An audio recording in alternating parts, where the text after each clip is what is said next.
کبھی یہ خیال آیا ہے کہ پروگرامنگ اصل میں ہے کیا؟ یہ صرف کوئی ٹیکنالوجی نہیں بلکہ یہ تو بات چیت کی ایک بالکل نئی زبان سیکھنے جیسا ہے۔ آج ہم یہی سمجھیں گے کہ انسان کس طرح مشینوں کو اپنی زبان میں ہدایات دینے کے لیے کوڈ کا استعمال کرتے ہیں۔ تو چلیں شروع کرتے ہیں۔ تو سب سے بنیادی سوال یہی ہے، بھائی ایک مشین کو جو صرف بجلی کے سگنل سمجھتی ہے، اسے یہ کیسے بتایا جائے کہ کوئی خاص کام کیسے کرنا ہے؟ یہی وہ بنیادی مسئلہ ہے جسے کوڈنگ حل کرتی ہے۔ اور یہیں سے اصل چیلنج شروع ہوتا ہے۔ دیکھیں، انسان تو سوچنے اور بات کرنے کے لیے بڑی پیچیدہ زبانیں استعمال کرتے ہیں، لیکن کمپیوٹر اپنی بنیاد میں صرف دو حالتیں سمجھتے ہیں، آن یا آف، جسے ہم 1 اور 0 سے ظاہر کرتے ہیں۔ اسی زبان کو مشین کوڈ کہتے ہیں۔ اب یہ کمپیوٹر کے لیے تو بہت تیز اور مؤثر ہے، لیکن ذرا تصور کریں کہ صرف 1 اور 0 کا استعمال کر کے ایک پورا ای میل لکھنا پڑے۔ یہ انسانوں کے لیے تقریباً ناممکن کام ہے۔ تو پھر اس فرق کو کیسے ختم کیا جائے؟ یہ ہماری کہانی کا پہلا حصہ ہے، جہاں ہم یہ دیکھیں گے کہ انسانوں نے کمپیوٹر کے ساتھ مؤثر طریقے سے بات چیت کرنے کے لیے کیا طریقے ایجاد کیے ہیں۔ اس کا جواب ملتا ہے ہمیں کمپیوٹر پروگرام کی شکل میں۔ ایک پروگرام سادہ لفظوں میں ہدایات کی ایک فہرست ہے، بالکل ایک کھانے کی ترکیب کی طرح، جہاں ہر قدم کمپیوٹر کو بتاتا ہے کہ مطلوبہ نتیجہ حاصل کرنے کے لیے کیا کرنا ہے۔ اور یہ ہدایات خاص زبانوں میں لکھی جاتی ہیں جنہیں ہم پروگرامنگ لینگویجز کہتے ہیں۔ اور بس یہیں پر انٹری ہوتی ہے پروگرامنگ لینگویجز کی۔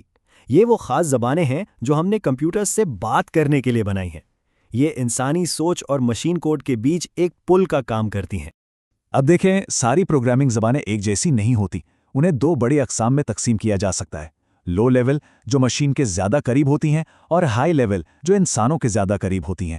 آج کل زیادہ تر پروگرامرز ہائی لیول زبانیں استعمال کرتے ہیں کیونکہ انہیں پڑھنا، لکھنا اور سمجھنا بہت آسان ہوتا ہے۔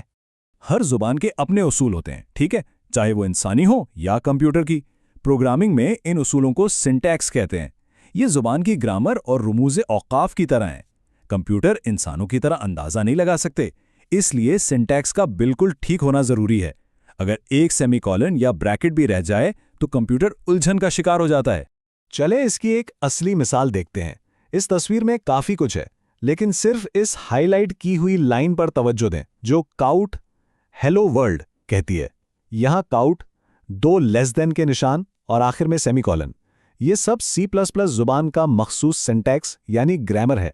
اگر ان میں سے کچھ بھی غلط ہو تو پروگرام کام نہیں کرے گا۔ تو پروگرامرز یہ کوڈ لکھتے کہاں ہیں؟ وہ ایک خاص ٹول استعمال کرتے ہیں جسے IDE یعنی انٹیگریٹڈ ڈیولپمنٹ انوائرمنٹ کہتے ہیں۔ اسے ایک پروگرامر کی ڈیجیٹل ورکشاپ سمجھ لیں، جہاں کوڈ لکھنے، ٹیسٹ کرنے اور ٹھیک کرنے کے تمام اوزار ایک ہی جگہ پر موجود ہوتے ہیں۔ اس سے کوڈنگ کا عمل بہت آسان اور منظم ہو جاتا ہے۔ ایک IDE بالکل ایک ٹول باکس کی طرح ہے۔ اس میں ایک ٹیکسٹ ایڈیٹر ہوتا ہے جہاں کوڈ لکھا جاتا ہے۔ یہ کوڈ کو خود بخود رنگین بنا دیتا ہے تاکہ اسے پڑھنا آسان ہو، اور یہاں تک کہ ٹائپ کرتے وقت کوڈ کی تجویز بھی دیتا ہے۔ یہ سارے ٹولز غلطیوں کو کم کرنے اور تیزی سے کام کرنے میں بہت مدد دیتے ہیں۔ ٹھیک ہے، تو ہم نے اپنا کوڈ ایک ہائی لیول زبان میں ایک IDE کے اندر لکھ لیا ہے، لیکن کمپیوٹر تو اب بھی صرف 1 اور 0 سمجھتا ہے۔ تو اب کیا ہوگا؟ یہ وہ جگہ ہے جہاں ترجمے کا عمل شروع ہوتا ہے۔ اچھا، تو یہ پورا پروسیس چلتا کیسے ہے؟ اس خاکے کو دیکھیں۔ ایک طرف پروگرامر سورس کوڈ لکھتا ہے جو انسانی زبان کی طرح پڑھنے کے قابل ہے، پھر ایک خاص پروگرام جسے ٹرانسلیٹر کہتے ہیں اسے مشین کوڈ میں بدل دیتا ہے، یعنی 1 اور 0 کی زبان میں، جسے کمپیوٹر کا پروسیسر براہ راست سمجھ سکتا ہے اور چلا سکتا ہے۔ اس ترجمے کو کرنے کے 2 اہم طریقے ہیں۔ پہلا ہے کمپائلر۔ کمپائلر کو ایک ایسے مترجم کے طور پر سوچیں جو کسی کے پڑھنے سے پہلے پوری کتاب کا ترجمہ کر دیتا ہے۔ یہ ہمارے لکھے ہوئے پورے پروگرام کو ایک ساتھ لیتا ہے، اسے مشین کوڈ میں بدلتا ہے اور ایک علیحدہ فائل بنا دیتا ہے جسے جب چاہیں چلایا جا سکتا ہے۔ دوسرا طریقہ ہے انٹرپریٹر۔ انٹرپریٹر ایک لائیو مترجم کی طرح کام کرتا ہے جو گفتگو کا جملہ بجملہ ترجمہ کرتا ہے۔ یہ کوڈ کو لائن بائی لائن پڑھتا، ترجمہ کرتا اور چلاتا جاتا ہے۔ اسے الگ سے کوئی فائل بنانے کی ضرورت نہیں ہوتی۔ تو اہم نقطہ یہ ہے، کمپائلر کا ترجمہ کیا وہ پروگرام عام طور پر تیز چلتا ہے کیونکہ سارا کام پہلے ہی ہو چکا ہوتا ہے۔ دوسری طرف انٹرپریٹر کوڈ کی ٹیسٹنگ اور غلطیاں ڈھونڈنے کے لیے بہتر ہو سکتا ہے کیونکہ یہ لائن بائی لائن کام کرتا ہے اور غلطی ملتے ہی فوراً بتا دیتا ہے۔ اچھا، لیکن تب کیا ہو جب ہدایات میں ہی کوئی گڑبڑ ہو جائے؟